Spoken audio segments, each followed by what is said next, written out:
কোরআনে কারীম এর বিশুদ্ধ অনেক বেশি।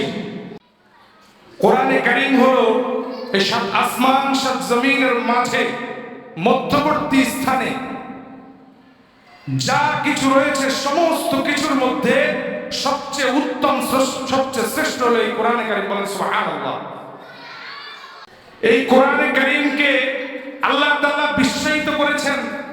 এই কোরআনের সাথে যেই জিনিসের সম্পর্ক হয়েছে দুনিয়াতে আল্লাহ তাআলা তার সম্মান বাড়িয়ে দিয়েছেন। এই কোরআনে কারীমকে আল্লাহ তাআলা যে রাতে নাজিল করেছেন লাইলাতুল কদর, সেই রাতকে সমস্ত রাতের মধ্যে শ্রেষ্ঠত্ব দান করা হয়েছে। এই কোরআনকে যেই মাসে নাজিল করা হয়েছে রমাদানকে আল্লাহ তাআলা শ্রেষ্ঠত্ব দান করেছেন। কোরআনে কারীম রমজান মাসে নাজিল হওয়ার কারণে। বলেন সুবহানাল্লাহ।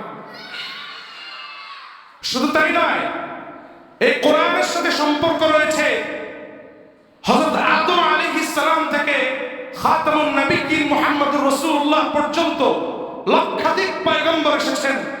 কোরআনকে আল্লাহ তাআলা সর্বশ্রেষ্ঠ নবী মুহাম্মদুর রাসূলুল্লাহ সাল্লাল্লাহু আলাইহি ওয়াসাল্লামের উপরে নাজিল করেছেন। বলেন না সুবহানাল্লাহ।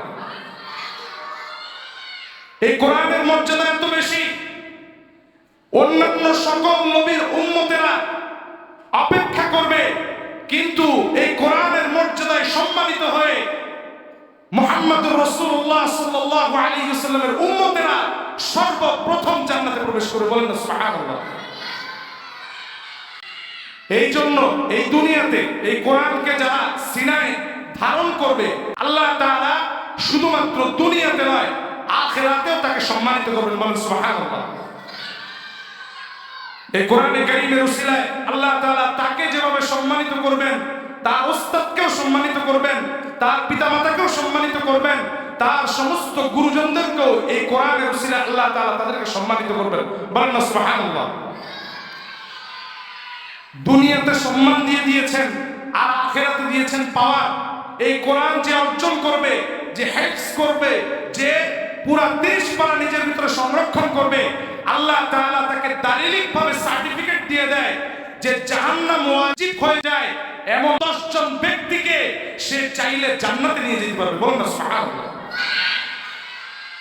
আল্লাহ তাআলা আমাদেরকে দুনিয়াতে বাছাই করে আপনাকে আমাকে এই মাদ্রাসায় নিয়ে এসেছে, এই তানজিমুল কোরআনে নিয়ে এসেছে হিফজ করার জন্য। অন্য বাচ্চারাও তো হতে পারতো কিনা? কথা বলেন, অন্য বাচ্চারাও হতে পারতো কিনা? অন্যদের সন্তানরাও হাফেজ হতে পারতো, কিন্তু না, আল্লাহ তাআলা লক্ষ লক্ষ মানুষের মধ্য থেকে আমাকে খুঁজে নিয়ে এসেছেন। এজন্য আল্লাহ তাআলা যেভাবে তার কুদরতি রহমত দিয়ে আমাকে বাছাই করেছে, ঠিক তেমনি ভাবে আমাকেও আমার পক্ষ থেকে আগ্রহ দেখিয়ে জান্নাতকে গ্রহণ করতে হবে। পারবো তো ইনশাআল্লাহ? আল্লাহ তাআলা আমাদের সবাইকে তৌফিক দান করুন। বলেন আমিন। আমি সকলের কাছে আন্নাফি সহ যারা হিফজ শেষ করবেন এবং যারা করেছেন, যারা আমাদের সাথে রয়েছেন, এই কোরআনের কাফেলায় যারা অংশগ্রহণ করেছেন, আমি সকলের কাছে দোয়া চাইব যেন কিয়ামতের ময়দানে এই কোরআনের পাখিরা আমাদের জন্য নাজাতের জরিয়া হয়। বলেন ইনশাআল্লাহ। ছাত্র ভাইদের উদ্দেশ্যে আমি বলবো যে দেখেন, শুধুমাত্র মেধার উপর দিয়ে এই কোরআনে কারীম অর্জন করা সম্ভব নয়। এই কোরআনে কারীম অর্জন করতে প্রধান শর্ত হলো এই কোরআনে কারীমের সাথে আপনাকে শেষ রাতে আপনার চোখ থেকে পানি ফেলাইতে হবে।